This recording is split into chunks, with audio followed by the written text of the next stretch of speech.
Sir, may you please come on the stage?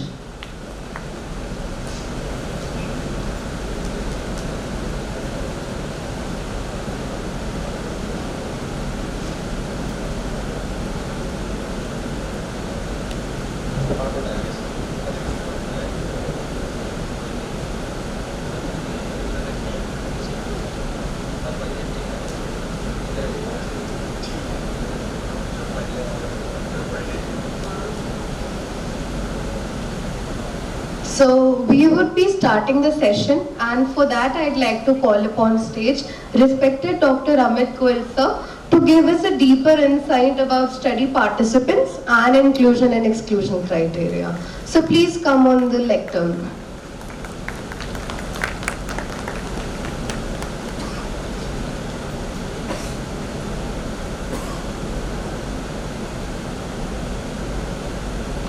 Briefly talk about the study participant inclusion and exclusion criteria. So we have our research question, defined our objective, selected the study design, then the methods we have ensured whom to include in our study. Shall we include all the participants, or shall we include some restricted participants with some specific characteristic in our study? So how to choose them, that is going to we are talking in this session. Just think in some area of your interest, whatever you work in. Suppose tuberculosis. We are going to see the effect of some drug, ciprofloxacin, on tuberculosis. So are we going to include all the patients with tuberculosis, or we will include only few patients? So first we have to define a screening criteria. Screening criteria means a very broad criteria. We are sitting in OPD, we have only 10 patients with tuberculosis, 10 with diarrhea, 20 with pneumonia, 5 with some other symptoms. So shall we screen all the 100 patients coming to my OPD for inclusion exclusion criteria? That will be the wastage of time. So first we apply some screening criteria, which to be very broad. So like in our tuberculosis, we can select like patient with tuberculosis, adult patient. So anyone, that is our screening criteria. And after applying those screening criteria, we will apply our exclusion criteria and inclusion criteria. Typically what I do, I first apply exclusion criteria because this is easy. Can we include this patient or not?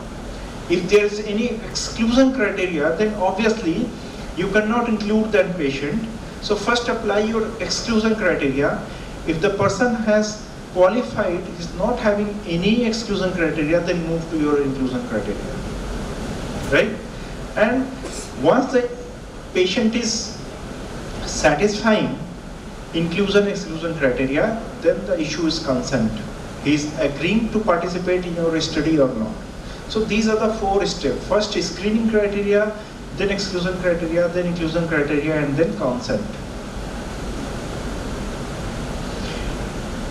When we are selecting our study participant, our criteria could be very broad or could be very narrow. What are the advantage and disadvantage? If we are taking a broad criteria, problem is the population will be very heterogeneous and your result may not be positive. Unfortunately, we are all wanting a positive result, p-value less than 0.05, preferably less than 0.01, and very happy if less than 0.001. Because that is a hard truth. If it is not significant, people feel that your study is not good and journal will not accept it for publication most likely. So in race of 0.05, if we are taking a very broad criteria, it will be heterogeneous population, result is unlikely to be a significant. It will give a very high confidence interval. So high risk, less reliable. And that is why we try to take a deal between narrow criteria and a large broad criteria. Broad criteria is good when we are doing a pragmatic trial. Pragmatic trials means a trial which is very close to real life setting and where the result can be applied to most of the participants. So in that condition, a broad criteria could be good. But if we are taking a narrow criteria, the problem is it reduces the applicability of your result. Because whatever result you have taken, you have produced, it is applicable to that kind of patient only.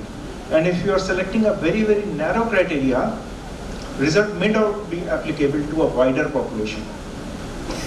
Second issue is, if you are doing with the narrow criteria, too many variables you have excluded, then you may not be able to find that much number of patients to complete your study on time with the limited resources. Though the advantage is it will be a homogeneous population. So the confidence interval will be narrow, right? So we have to weigh a balance depending upon our circumstances. There is no hard and fast rule that how broad your criteria should be, how narrow it should be, but you have to see the feasibility.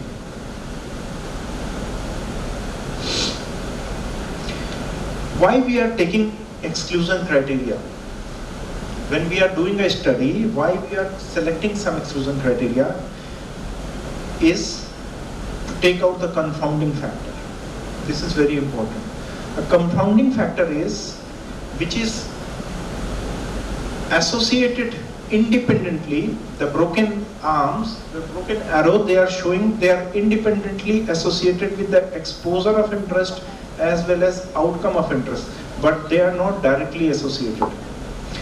That means if you are interested to know the risk of alcohol, means alcohol as a risk factor for carcinoma stomach, then, or even better could be the carcinoma pancreas, then smoking will be a confounder, because smoking is associated with alcoholism and smoking is a risk factor for carcinoma pancreas, but they are not directly associated. That smoking will lead to alcoholism and then it will cause the CA pancreas. So it is not in the pathway of your prime question. Your primary exposure of interest is alcohol. Primary outcome of interest is CA, carcinoma pancreas. Confounder is smoking. Right? So this way, based on your literature knowledge, existing knowledge, you have to choose your confounders and exclude those confounders. Or you have to do a subgroup analysis or a stratified randomization, whatever. Some other way are there to control for the confounders. I will not go in that level, but this is one of the reasons we choose some exclusion criteria. Second reason is factor which could compromise the follow-up. If you have a study where a long-term follow-up is needed, then you will like to exclude the factor where the follow-up can be compromised. Like suppose you need a monthly visit for 6 months for a patient. So obviously you will like to exclude a patient who is dependent on others for traveling. Because if his accompanying person is not there, he will not come for the follow-up. It is not related to your intervention, but still he will be lost to follow-up and affect your outcome. If you need a follow-up and a person accidentally, he is a resident of Manipur, he came to meet some of his relative in Jaunpur and he had some cough and other symptom diagnosed to tuberculosis, came to you, you will not like to enroll that patient because he will not come from Manipur to follow up. So these things which can affect your follow-up in a follow-up study, cohort studies, we should take out those patients. Factor which prohibit the proposed intervention. Suppose my intervention is use of ciprofloxacin for tuberculosis, but all the guidelines and the literature suggest that we have to treat them with the first line drug and ciprofloxacin is the second line drug. So we cannot include treatment naive patient. So those will be exclusion criteria. We have to include treatment experienced patient or defaulters. It is unethical to enroll a patient. Like, if you know that your treatment can produce a danger of life to the patient, then it is unethical. Or you are trying a new drug for a pregnant woman, then it is unethical. For a child, it is unethical. So these are the major ethical issues. You should know that the drug is unethical for use or intervention is unethical to use in a patient, then we should exclude. Factor which could lead to the outcome of interest. If you are, it is almost the same thing like confounder. If you are thinking about risk of means alcohol intake associated with road traffic accident, then obviously those or the death due to head injury, then obviously those who are driving without helmet has to be excluded. Because if you are driving without helmet and then road traffic accident, and it will cause higher risk of death. So if your study means the alcoholism and the risk of death due to road traffic accident will be affected, right? So this way you have to think in a broader perspective based on the available literature and knowledge that what should be your exclusion criteria. Here I have summarized two examples just to give you the real life scenario. If my research question is, what is the prevalence of pulmonary tuberculosis at the time of delivery in a pregnant woman? Then what should be our screening criteria? Whom we should screen? All the pregnant women? Pregnant women who are naturally pregnant, not with the artificial insemination, because the tuberculosis is one of the major cause for infertility, and then the risk of tuberculosis may be higher in them. So pregnant women, naturally pregnant, and reproductive age group. So this will be our screening criteria. This is not inclusion or exclusion criteria. This is screening criteria. Am I clear? Then whom you will include? Because my question is at the time of delivery, so we will include only those who are in third trimester of pregnancy. Single pregnancy, multiple pregnancy, many times it is a product of infertility treatment and that can be associated with tuberculosis. So multiple pregnancy will be out. And with and without chest symptom, because that is one of the major manifestation of tuberculosis, right? And our objective is to examine in asymptomatic women. So depending upon research question, we have to define our screening criteria, which should be broad, and then inclusion and exclusion criteria. Then whom we should exclude? Recent history of ATT intake. Already she has recently completed tuberculosis, unlikely to have a second episode of tuberculosis so fast, so she should be excluded because that will compromise your result. Currently on ATT, so already diagnosed tuberculosis case, fertility treatment as I told, COPD, chronic obstructive pulmonary diseases, because they are the risk factor for tuberculosis, so they should be excluded. Smokers, again same thing, atelectasis, HIV, immunosuppressive state due to anything like patient on immunosuppressive drug, chemotherapy, radiation therapy, so they will be out. And patient ever diagnosed to have MDR or XDR tuberculosis. So this is an example how you will set up your screening criteria, your selection criteria of inclusion and exclusion. So easy, as you go down, it will keep on increasing. First screen your patient for the screening criteria, then exclusion criteria, then inclusion criteria, and then consent. If yes, then included in this study. This is the cross-sectional prevalence study.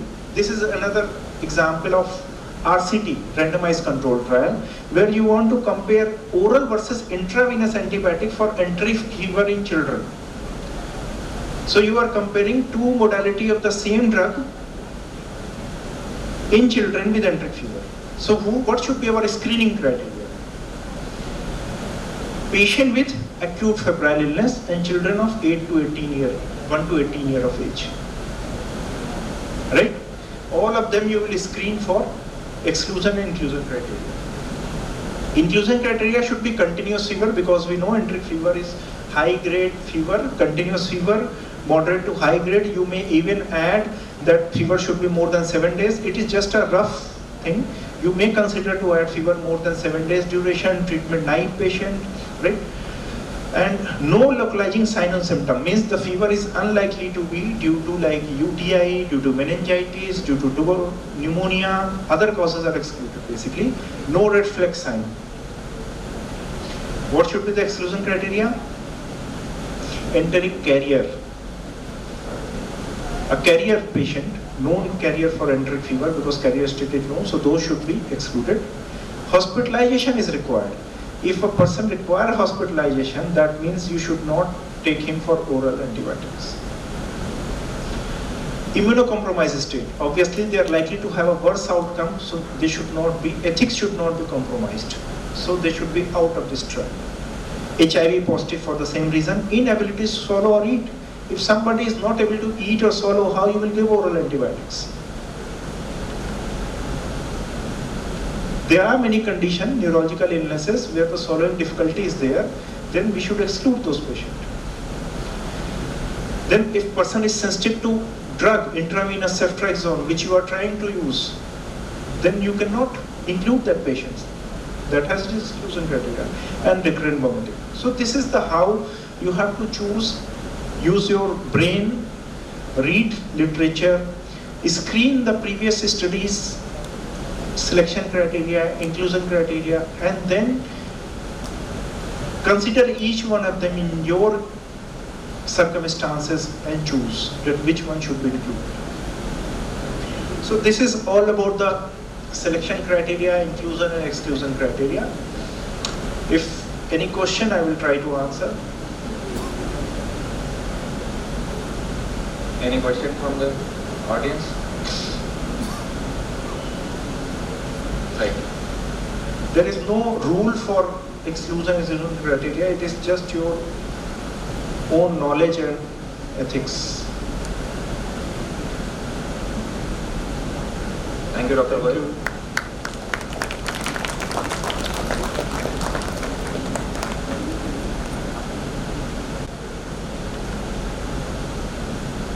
There are many conditions, neurological illnesses, where the swallowing difficulty is there, then we should exclude those patients. Then if person is sensitive to drug, intravenous ceftriaxone, which you are trying to use, then you cannot include that patient. That has its exclusion criteria. And recurrent vomiting. So this is the how you have to choose, use your brain, read literature, screen the previous studies, selection criteria, inclusion criteria, and then consider each one of them in your circumstances and choose that which one should be included. Now moving forward, I want to share something. Like, it has always been very difficult to wrap things around my brain, like how much or how many, basically the quantitative things, right? So now I would like to call upon stage respected Dr. Prabhakar Mishra sir to tell us more about the sample size estimation and statistical analysis. Sir, please come on the lectern.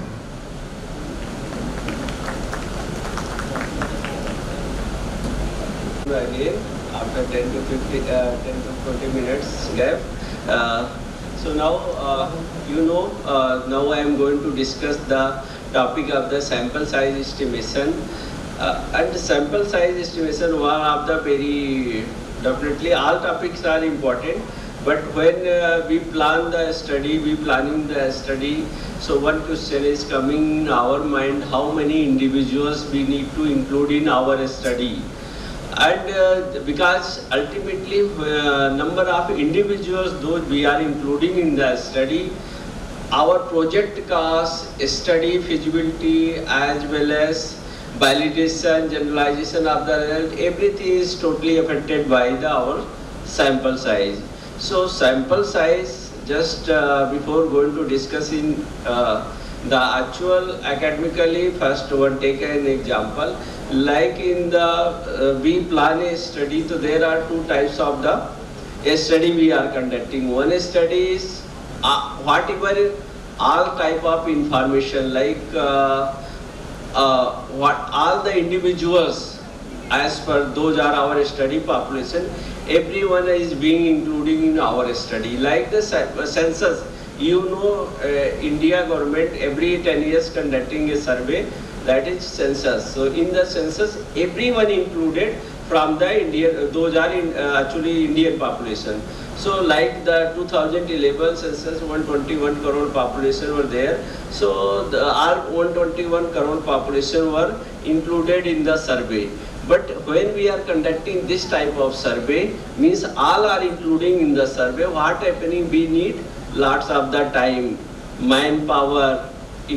Sometimes it is not feasible also, and similarly data accuracy cannot be maintained properly, because if you are including lots of the individuals, so definitely need to include the enter the data, later cleaning and analyze and all other thing, report writing.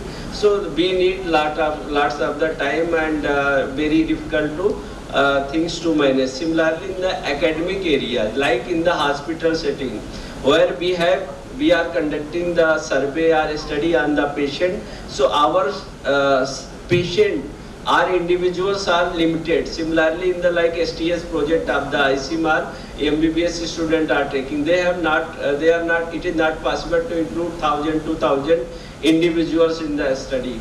So all these things we required a sample size. So sample size, if there is a large number of individuals, we are unable to include in our study due to any reason, feasibility, our time, cost, manpower, anything, then we can take a small number of individuals from those numbers, and we conduct the study on these small number of the participants, and then we can generalize the finding of the entire individuals or large number of individuals by describing these small number of individuals. Like take example, suppose there are 1,000 population is living in the one village. It is not possible for a MBBS student to include all the 1,000 population persons to his or her project. So first can record the 1,000 name, and by the random number randomization, we can select some number of individuals.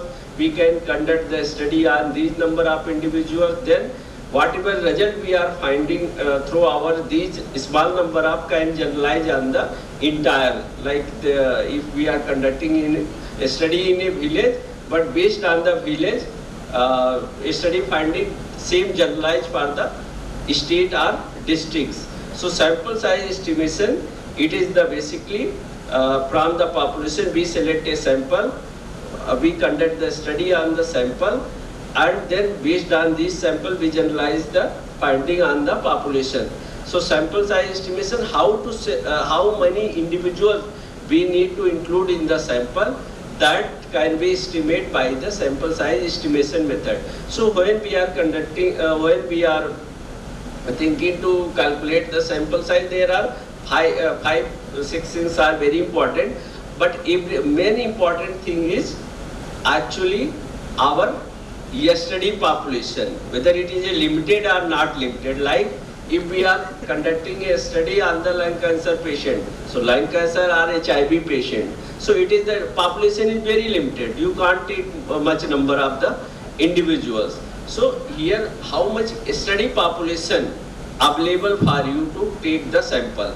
Similarly, what is the, when we estimate the sample size, primary objective of the study is very important. Overall sample size estimate based on your primary objective. Why a previous speaker told you that at the time deciding the objective, you need to include mainly one focused primary objective. Rest, if you have more than one objective, rest better to put in secondary objective, so that your sample size should be focused on the primary objective, and primary objective is the objective that ultimately you conclude, mainly you conclude and highlight in your study. So primary main objective of the study, primary variable or measure of the outcome. Like I told that if you are, suppose you are estimating the prevalence of anemia and prevalence of particular risk factors, so it means that this is the your primary variable. And outcome variable like anemia and that effect on the pregnancy outcome. So pregnancy outcome is the outcome, but anemia is the risk factor here. A statistical method to be used to detect the differences. So at the time of sample size estimation, after knowing the study design, made a study objective and our primary interested variable, primary variable, that is our interest for the study, then we accordingly we decide the statistical method. Which statistical method primarily we will use to analyze the data to the conclude our primary objective. So using that statistical method we calculate a sample size and then we conduct the study, and then based on these samples whatever result will be find out, that will be generalized to the population. And by using this, definitely we can save the manpower, time, etc. And even a small number of individuals we can better manage of the data accuracy, etc. also.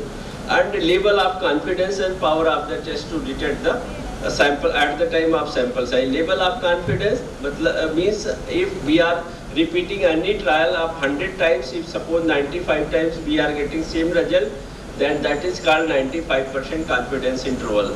Similarly, and here in 5% we are losing the level of confidence, that is in statistics that is called p-value.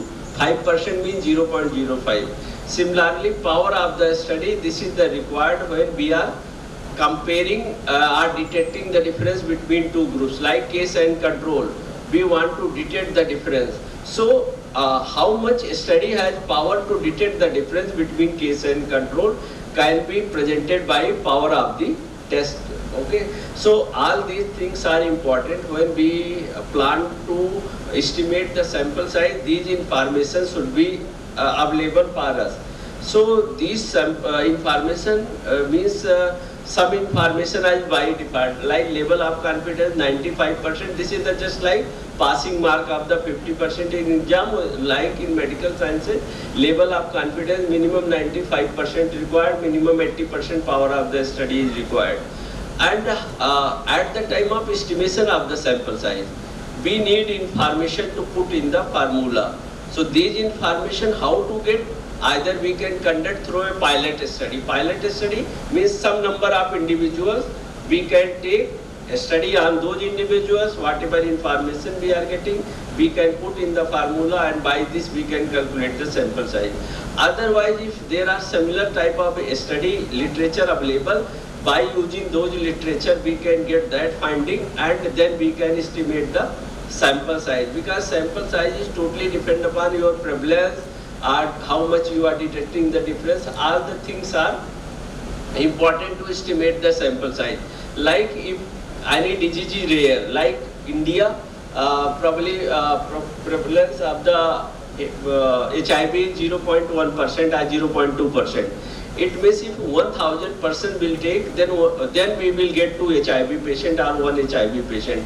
It means if we will take 1,000, then we will get around 100 to 200 HIV patient. If 1 lakh population we will take, then maximum we can get 1,000. 1 lakh population, then we can get I think 100, then 100. So 100 HIV patient we will get. So why, if prevalence is very rare, we need higher sample size. Similarly, if between two groups the difference is very narrow, it means to prove that actually they are different, we need higher sample size. But if something is very common, like we know that a person who are diabetic have more chances to developing kidney disease or renal disease as compared to non-diabetic. So it means even through a very small number of individuals we can conclude our finding. It means we required a small number of the, but if there is something like anything that is very, it is a not a well-known things. We need higher sample size, and if our outcome is very rare. So I am going to discuss the methods of sample size estimation. So ultimately we will discuss 3-4 methods. So first method, that is the very common. Now methods of calculating sample size. First, these things we should remember. This is the it cannot be changing over the time. So like we know every time that if we are talking about 95% level of confidence, in formula we have to put 1.96. It means it can be get from the books. In the books it is given, if you are taking 95% level confidence, in the formula you have to use 1.96. Similarly, if you are taking 80% power, it means you have to, in formula you have to put 0.842.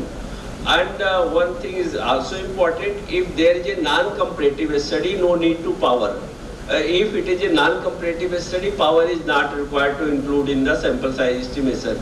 But if it is a comparative study, you must include the power of the study.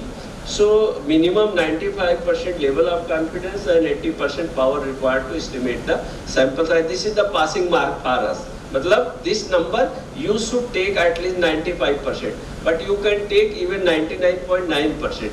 If you are increasing power or level of confidence, you need higher sample size. So, but at least you should qualify the exam. It means 95% and 80% is mandatory. So standard error and margin of error. So like if suppose we are telling that prevalence of anemia is 50%, then no any study, either how much we are careful at the time of estimation of the prevalence, but you can't say ki always there will be accurate estimation from the population. So in statistics it is well known things. If you are maintaining the accuracy, but at least 10% error is possible in every study. 10% error is possible due to the randomization or due to the manpower, skilled or any other random error, anything error, 10% is possible. So like if I am telling the prevalence of anemia is 50% and 10% relative error is possible, it means 10%, it is a 5%. It means this anemia prevalence is although 50%, but it might be vary between 45 to 55% because 10% error of the 50%, that is 5%. So this 10% error, that is called relative error, but 50% into 10%, 5 is coming, that is the margin of error. So in the formula, we always use margin of error, not a relative error. So always we have to careful when we are taking the, in using the formula, we have to always use absolute error, or another name is margin of error. That is the margin of error, means if margin of error is 5%, it means and prevalence is 50%, so it means it is varying 50 plus minus 5, 45 to 55. And this 5 is 10% of the 50%, so this 10% is relative error. So now I am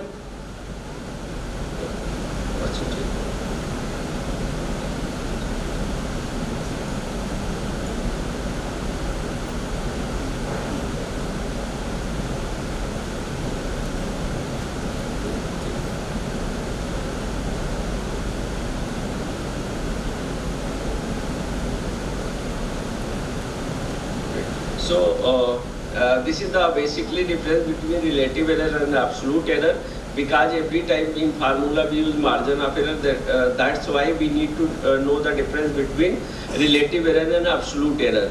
So next I am going to, this is I have given an example. Suppose mean hemoglobin is 100 patient is 11 gram per deciliter. In the mean value measurement, expected error might be 1 gram per deciliter. It means actual mean value may be vary between 11 plus minus 1, mean 10 to 12 gram. So here one of the 10, that is the 10%, that will become relative. So 1 divided by 11, so it is a 9.1% is the relative error. So this first method is calculating the sample size when it is a non-comparative study. So this formula is very frequently using in community medicine department.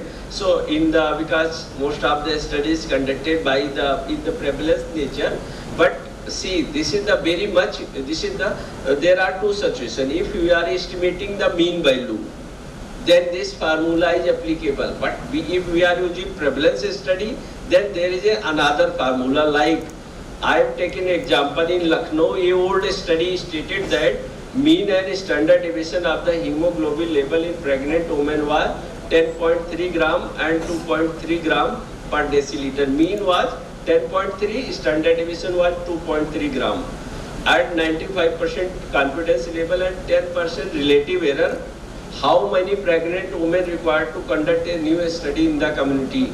It means here we are going to calculate the sample size. It means here 10.3 or 2.3 be found through a previous study. Those were conducted in the Lucknow district or any other districts of the even Bihar, Madhya Pradesh and any other state it was conducted. We assume that similar type of result may be possible from in our setting. So ultimately when we are calculating the sample size, so here our formula is Z square S square divided by D square. So here Z is, because we are calculating the sample size at 95% level of confidence, it means Z will be used 1.96 that I presented in the previous slide. Standard deviation is given in this example 2.3. So 2.3, yes, small s is the 2.3. D is the margin of error. Here it is a given that 95% confidence, 10% relative error of the mean value. The mean value is 10.3, that 10% is 1.03. So why here in the denominator margin of error is written 1.03? By using this formula, it is coming 20. It means we require to include 20 pregnant women to estimate the hemoglobin level among them. So this is the one type of example where we are estimating any quantitative measurement, not qualitative measurement. But most of the study where we are estimating the prevalence, the same type of example, converting in the next example, in Lucknow, a old study stated that prevalence of anemia in pregnant women was 40%. At minimum 95% level of confidence and 10% relative error, relative allowable error, how many pregnant women required to conduct new study in the community. Now, here we are going to conduct a prevalence study, means how many percent have anemia from the study population. So, it means prevalence is given 40%. It means 40% women are anemic, it means 60% are non-anemic. P is the 40%. Then important, if there is a non-comparative study, no need to power. If it is a non-comparative study, power is not required to include in the sample size estimation. But if it is a comparative study, you must include the power of the study. So minimum 95% level of confidence and 80% power required to estimate the sample size. This is the passing mark for us. Matlab, this number you should take at least 95%, but you can take even 99.9%. If you are increasing power or level of confidence, you need higher sample size. So, but at least you should qualify the exam. It means 95% and 80% is mandatory. So, standard error and margin of error. So, like if suppose we are telling that prevalence of anemia is 50%. Then no any study, either how much we are careful at the time of estimation of the prevalence, but you can't say ki always there will be accurate estimation from the population. So in statistics it is well known things, if you are maintaining the accuracy, but at least 10% error is possible in every study. 10% error is possible due to the randomization or due to the manpower, skilled or any other random error, random error, anything error, 10% is possible. So like if I am telling the prevalence of anemia is 50% and 10% relative error is possible, it means 50 10%, it is a 5%. It means this anemia prevalence is although 50%, but it might be vary between 45 to 55% because 10% error of the 50%, that is 5%. So this 10% error, that is called relative error, but 50% into 10%, 5 is coming, that is the margin of error. So in the formula, we always use margin of error, not a relative error. So always we have to careful when we are taking the, in using the formula, we have to always use absolute error, or another name is margin of error. That is the margin of error, means if margin of error is 5%, it means and prevalence is 50%, so it means it is varying 50 plus minus 5, 45 to 55. And this 5 is 10% of the 50%, so this 10% is relative error. So now I am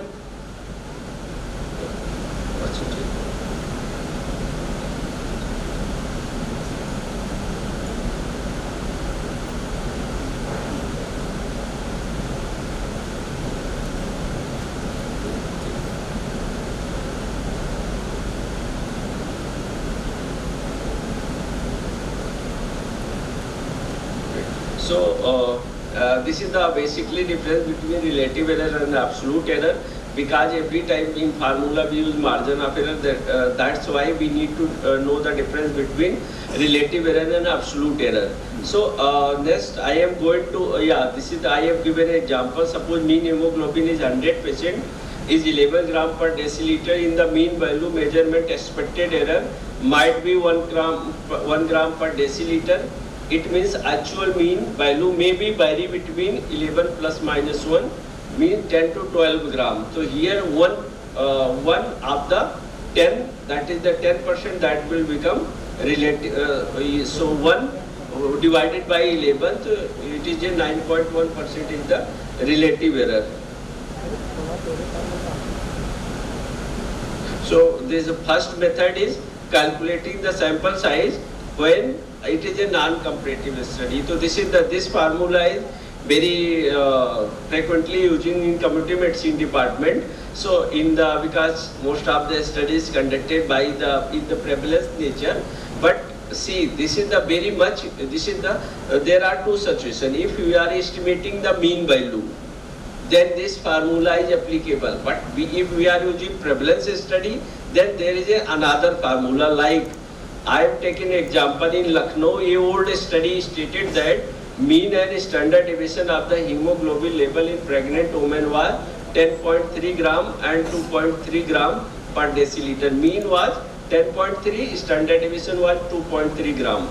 At 95% confidence level and 10% relative error, how many pregnant women required to conduct a new study in the community? It means here we are going to calculate the sample size. It means here 10.3 or 2.3 be found through a previous study. Those were conducted in the Lucknow district or any other districts of the even Bihar, Madhya Pradesh and any other state it was conducted. We assume that similar type of result may be possible from in our setting. So ultimately when we are calculating the sample size, so here our formula is Z square S square divided by D square.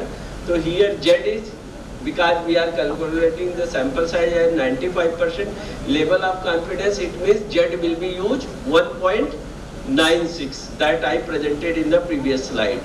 Standard deviation is given in this example 2.3. So 2.3, yes, small s is the 2.3. D is the margin of error. Here it is given that 95% confidence, 10% relative error of the mean value.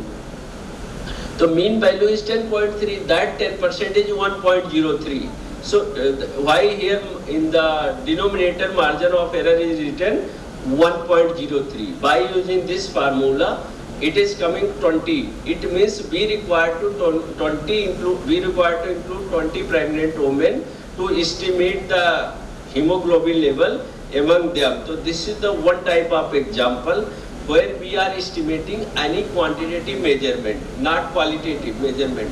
But most of the study where we are estimating the prevalence, the same type of example, converting in the next example, in Lucknow, a old study stated that prevalence of anemia in pregnant women was 40%. At minimum 95% level of confidence and 10% relative error, relative allowable error. How many pregnant women required to conduct new study in the community? Now here we are going to conduct a prevalence study, means how many percent have anemia from the study population. So it means prevalence is given 40%. It means 40% women are anemic. It means 60% are non-anemic. P is the 40%. Then again, sometimes in the study we estimate the prevalence. Later we compare between prevalent and non-prevalent cases. So that will be the next objective. But it means at the time of mentioning your aim and objective, first objective you have to mention that to estimate the prevalence of anemia among pregnant women. This should be your primary objective, so that estimation of the sample size can done on the first objective. Next objective, whatever you are putting, that is means that is another thing. So this is the second formula. Now I am going to the next example, where this is the comparative study example. True drug, new drug and placebo. Matlab placebo, you know, this is that just a symbolic drug. New drug and placebo were administered in two patient group. One was called treatment group, another called control group, with objective to reduce post-surgery pain score. Treatment group patient receive a new drug, whereas control group patient receive placebo after 30 minutes. In treatment group, mean BAS pain score was declined 60%.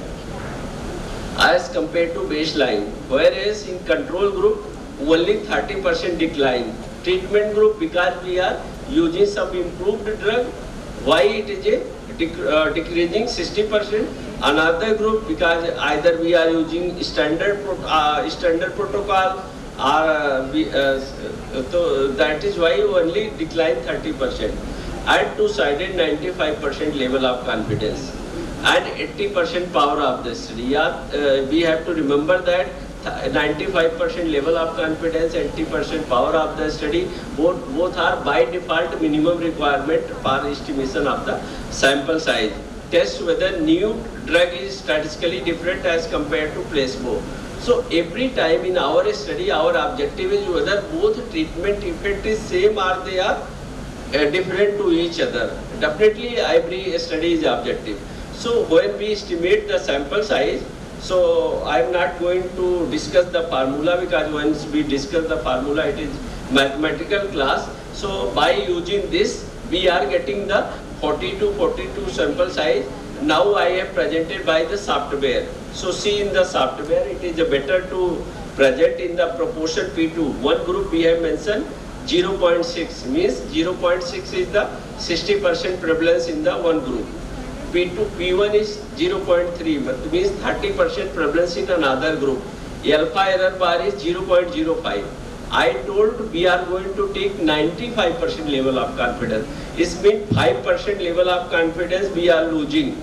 That is called alpha error 0.05, means 100 minus 95.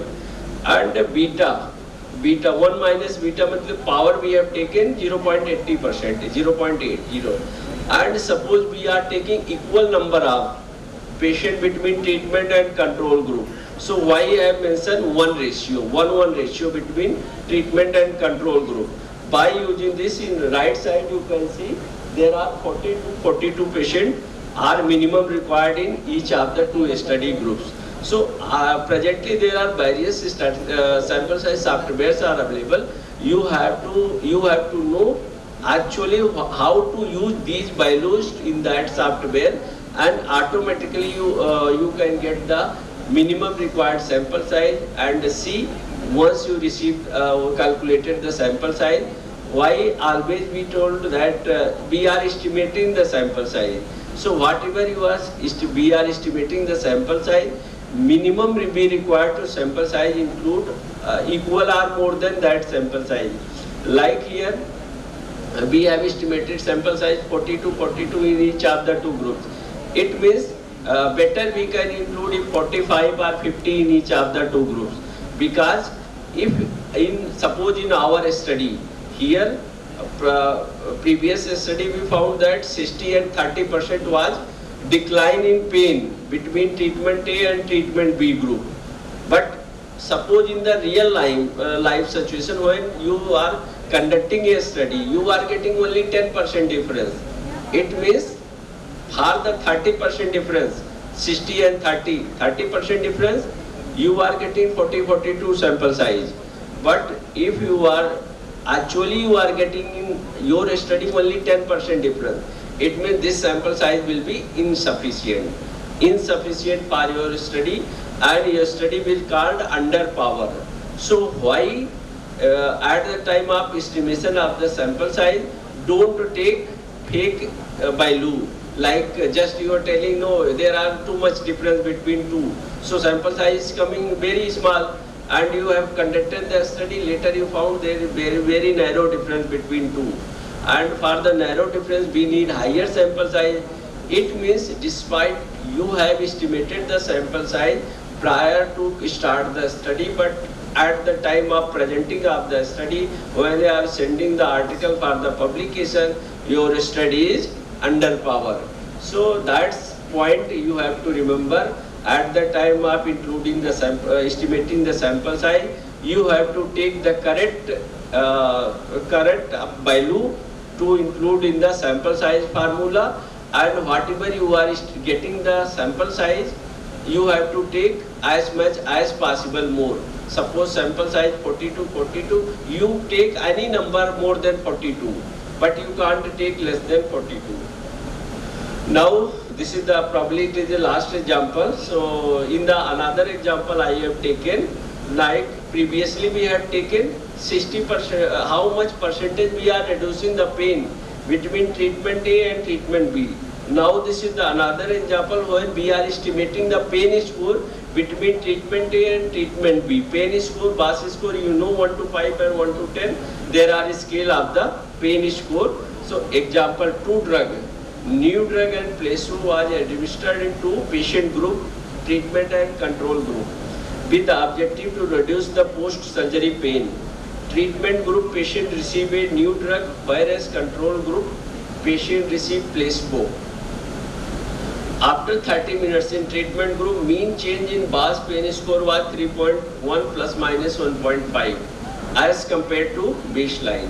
Whereas in control group patient, mean change in BAS pain score was 2 plus minus 1.2.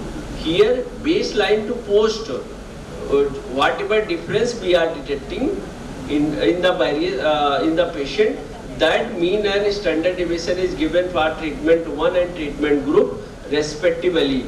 Now these two differences we need to compare in the formula to find out the sample size for our study. So when we are putting the value, then we are getting the sample size of 23 in each of the two groups. So same can be presented by the G-Power software. So here you can see that you have to see in the right side, your right side. So here mean group 3.1, another mean is 2, first group SD is 1.5, second group SD is this, and now see you left side effect size. Based on this value, we calculate a effect size. Effect size is mean difference between two groups divided by on an average standard deviation. So pooled, that is called pooled ST. So based on that, we calculated the effect size, and alpha error is 0.05, means level of confidence in 95. Power we have taken 80% because 80% is minimum required for the study, and we have assumed that there will be equal number of patients between two groups. Then we require 23 individuals in each of the two groups. It means to test the effect of the two treatment in reduction of the pain score over the time. We required to include 23 patients in treatment A and 23 in treatment B. So here we are, whatever we are detecting the difference, if same in actual studies, our difference will be this difference or more than this difference. It means our study power automatically will increase. But in case, suppose we are getting narrow difference as compared to this, then our study will be under power. So it is always suggested whatever number of individuals you are estimating through sample size estimation, better you have to take more number as more number even 1.5 times or 5, 10 at least you have to include. More number you need to include. So ultimately, this is the whatever statistics tell to that we select based on the sample size estimation. We conduct the study, and based on this study, ultimately we generalize the larger individual, like Government of India conducting the survey on the sample survey. So sample survey only 1,000, 2,000, 3,000 individuals are including, and based on these 3,000 individuals, entire India status is presenting to the world. So it means our sample that we are selecting should be representative of the population, and it is only possible if we are properly taking the randomization, randomly select the individual from the population. Like here, if we are studying 2 persons by the random method or lottery method, it means that may be better, and if that will be my choice, it might be possible I can call to anyone who is known to me. So why sample size estimation is assume that individuals to be selected from the population by the random number, randomization process. But most of the time, especially in the clinical setting, it is not possible to select the patient by the random method. Reason is that we have very limited number of patients for particular condition in the study. In that situation, it is not randomization, and in that situation, definitely our estimated sample cannot 100% accurate. Thank you.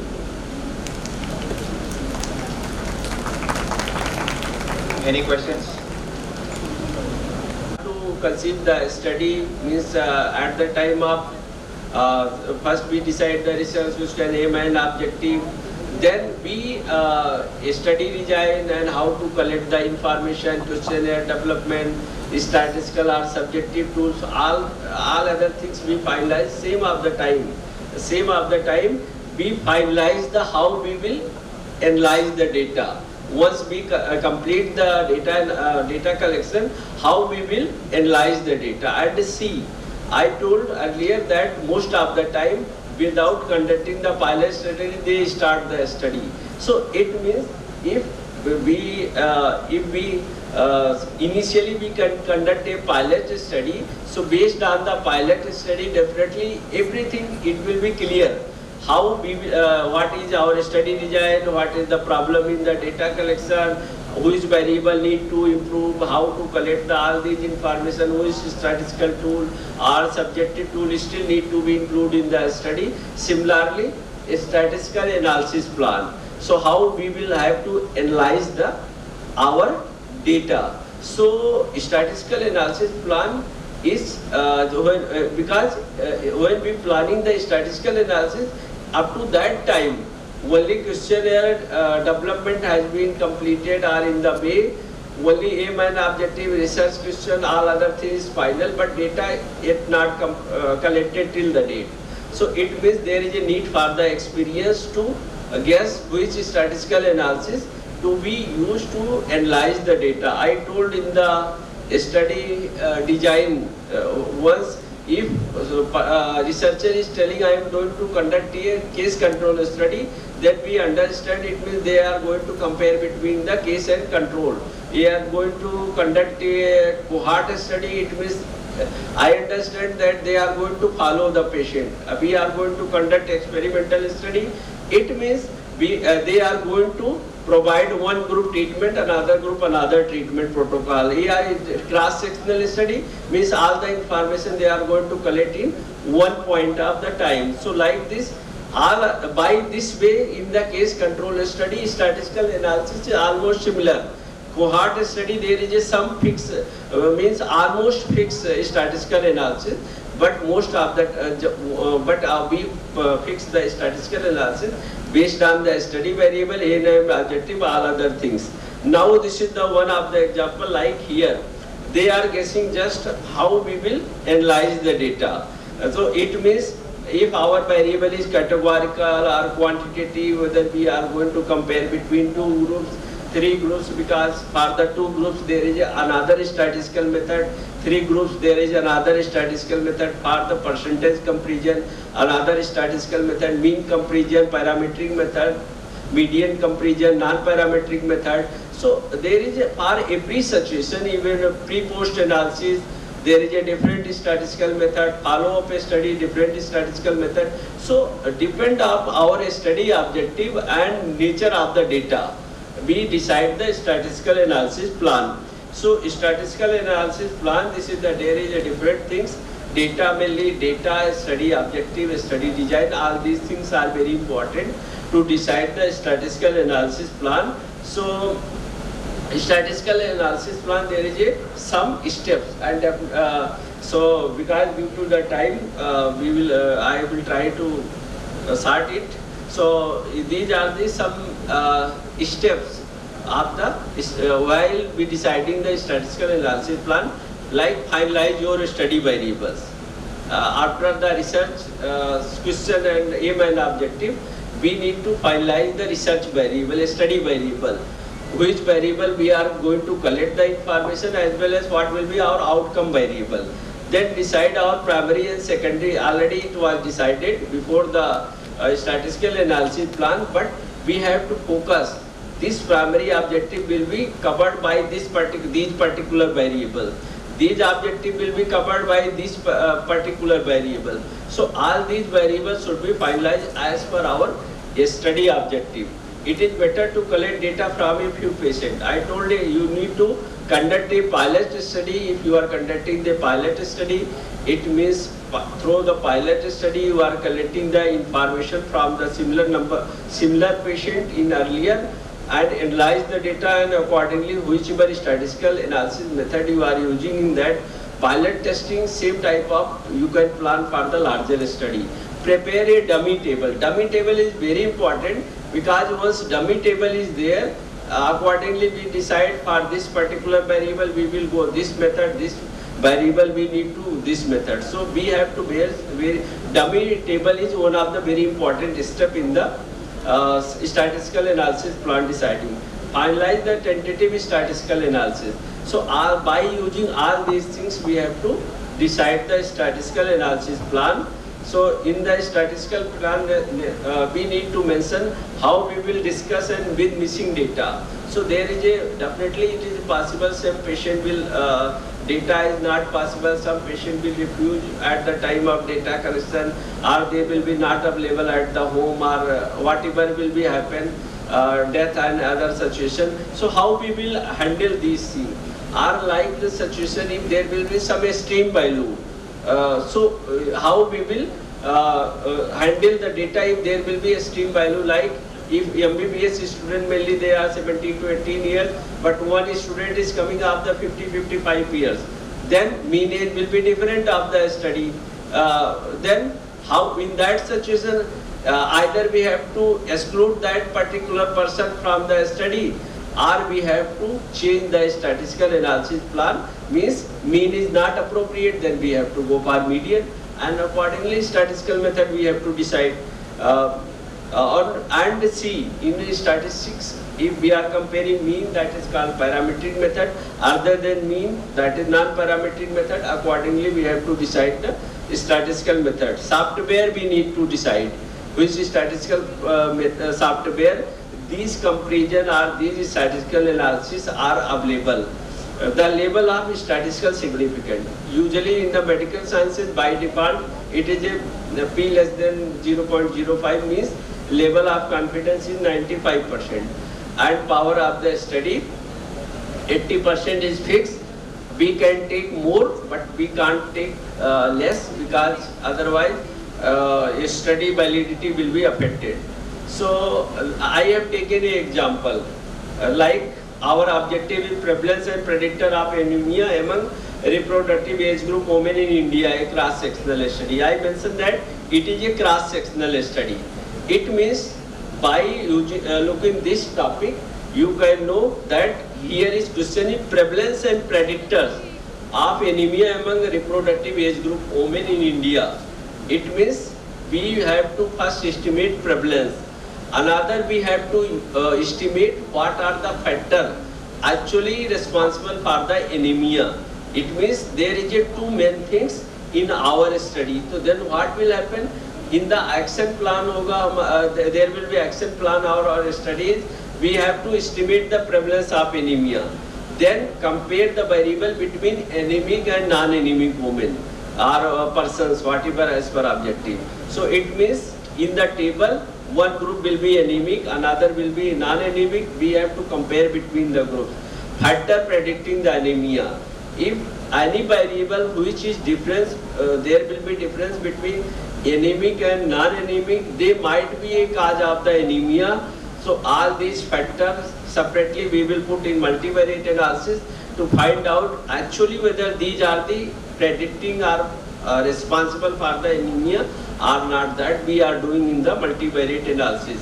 So in that situation, like this is the theory main, our objective. So our statistical analysis plan we can write like this. For every variable, if it is a quantitative normality, we have to test.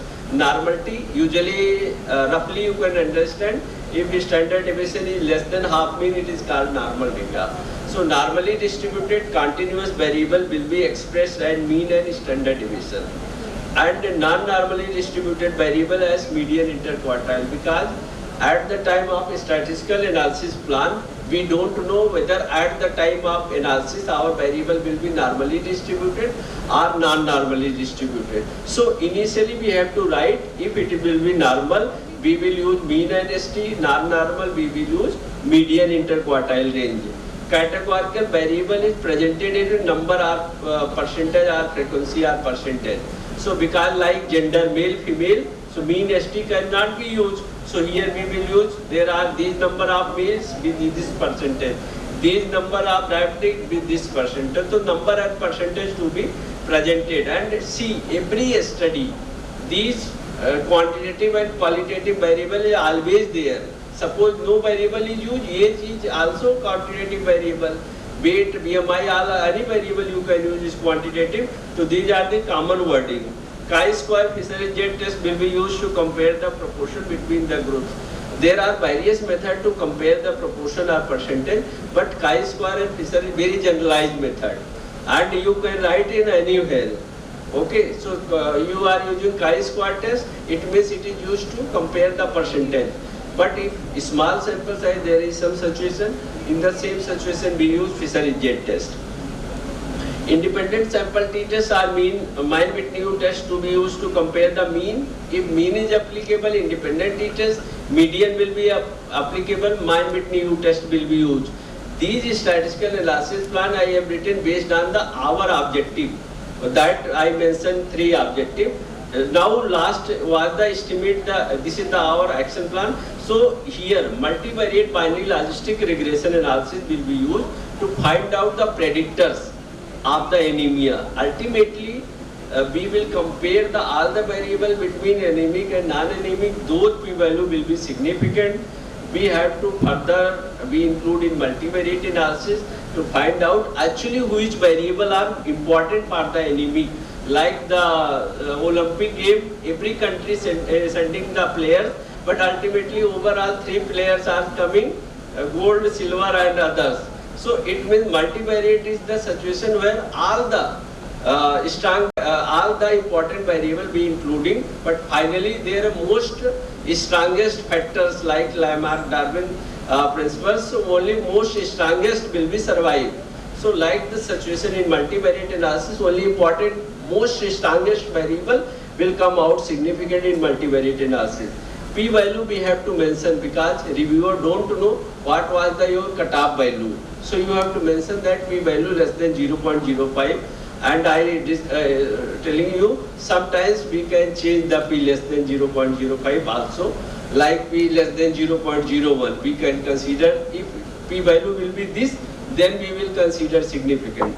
This software there are various other software, but this is one of the example.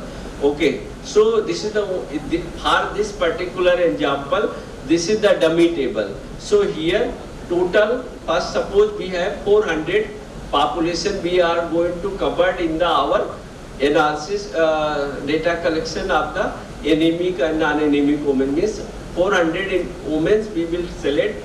Out of them we will identify how many are anemic, how many are non-anemic. Suppose 400 we don't know because how many, why I have not mentioned the number. So anemic, suppose we have taken the cutoff value of 12 gram per deciliter, that we consider anemic, rest we can consider non-anemic.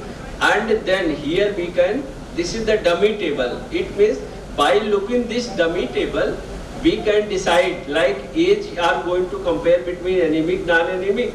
It means if mean will be used, independent t-test, median will be used, mean-between test, age group less than 30, more than 30, it is a categorical variable.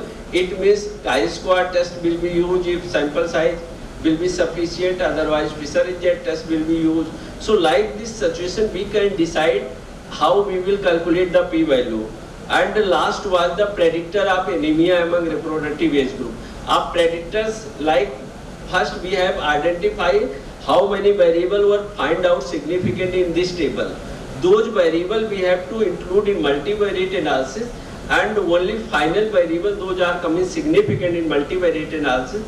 They will mention in the variable those odds ratio, 95% confidence interval, and p-value we have to mention. So these are the predictor. These are the actually predictor of the anemia. It means we will finally in a study we will able to say that these are the actually factors those are responsible for the anemia. But when we are making this statement, we have to careful that actually all the factors those may be responsible for anemia, whether they have included in the study or not. So all the variables those might be responsible, we should include as the study. So there are some statistical method I am not going to discuss, just display in the PPT. Like when we are comparing the mean, so there is a methods or t-test and z-test using when we are comparing the mean between two groups. And if we have more than two groups, same things we are comparing by the ANOVA method. So it means if we are telling t-test, it means we are comparing mean between two groups. ANOVA, it means we are comparing the mean between three or more groups. And it is happening if data is normal, means mean is representative of the data. But if mean is not representative, then in that situation we have to use median. So for the median test, mean-between test, it is a replacement of the independent t-test. Independent t-test comparing two means, mean-between comparing two medians. Wilcoxon test, it is a replacement of the paired t-test. Paired t-test comparing the mean between pre and post. Wilcoxon is also comparing median between pre and post test. It means Kruskal value is replacement of the one-way ANOVA. Friedman is replacement of the repeated measures ANOVA. It means what happening in the statistics, there is a if data is normal, we will use parametric method, means mean will be compared, there is a one statistical method. And if it is a non-normal in the same data, we have to use another statistical method by comparing the median called non-parametric method. Now there is some methods those are using to compare the percentage. So these are the methods those are using to compare the percentage.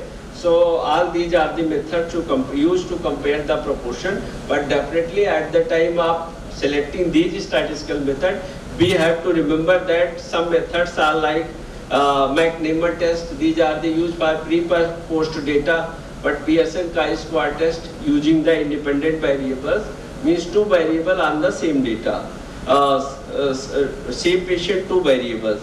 But McNemer test, same variable two times measured. Now survival analysis, clinical trial correlation, all other methods are there, but definitely this is the another discussion. We can't expect that it can be covered within 2-3 minutes. And there are some statistical methods. Those are statistical softwares are available. Like SPSS latest version is 29. Stata are software, SAS, Medicals, Epinfo, Microsoft Excel. It is very simple because you know that it is a 50% statistical, 50% non-statistical, but it is still very important. In the Excel, various options are available. Reumann software, when we are conducting the systematic review and meta-analysis, see Reumann software is useful. So thanks, that was all about this topic. Thank you, Dr. Saab. Talking maths to bio people is like fitting a square peg in a round hole. But anyways, thank you so much. One question that I wanted to ask, that currently one of the softwares which is picking up pace in data analysis is Python programming language with libraries NumPy and Matplotlib. So sir, are these acceptable in the world of the medical sciences? And yes, all the softwares, there are around 20 to 25 statistical softwares are available. Any software you are using, everything, result is ultimately getting same result. So it is why, but see, like we are using Stata software, statistical software or Excel software, and even manual calculation, little bit difference in the p-value, very minor difference. Why? Always we need to mention the statistical software. If there are various online software available, you are using that software and calculate p-value, and by the running data you are calculating the p-value. So there is a very minor difference in the p-value because there is a but ultimately if you are mentioning that you have used this software, so persons those are interested to verify your result, they have to go on that software. But all the statistical software are valid and they are acceptable. Thank you so much, sir.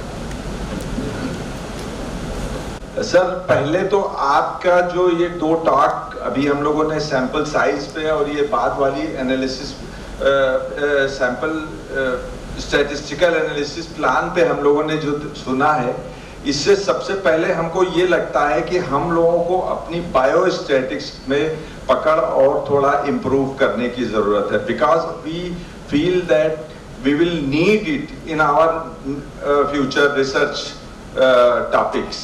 So I congratulate you and I thank you. You have very easily इतने difficult topics को बहुत easy way में हम लोगों के सामने आपने पेश किया.